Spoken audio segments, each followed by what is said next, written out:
Businesses who rely on tourism say a chronic labour shortage is just another hurdle in their battle for survival, as Scotland's unemployment rate falls to a record low.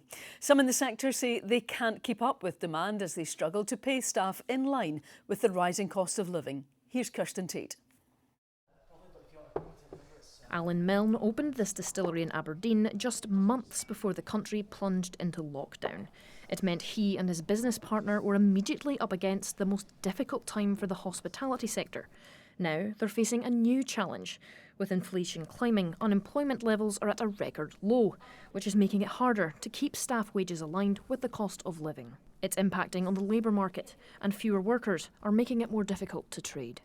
If our suppliers can't get enough labour, what they generally do is, first of all, they reduce the range, so there's then less choice of whatever product you're buying from them. If I think about our botanicals that we use, gin is all about botanicals, and all those botanicals have to be harvested, and a lot of them are harvested by hand.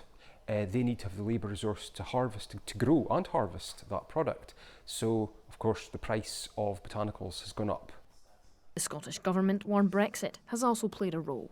Brexit's making it very difficult to recruit workers from overseas, many of whom have traditionally worked in these sectors around Scotland. And I'm actually calling on the UK Government, we're still waiting for a response, to host a task force on labour shortages for all the home nations in the UK, because it's a very serious situation we're facing at the moment.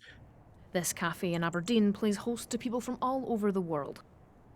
They are self-sufficient, which helps with rising costs, but say tourists play a big part in supporting their business.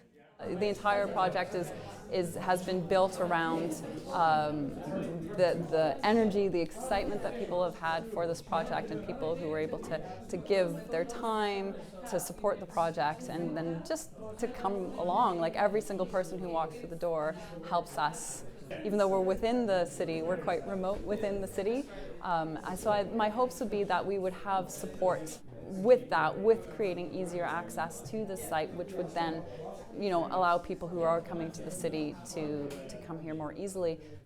The past 2 years have forced those in the sector to become resilient, but fewer workers to support the industry has added more fuel to the fire in their difficulty to survive. Kirsten Tate, STV News.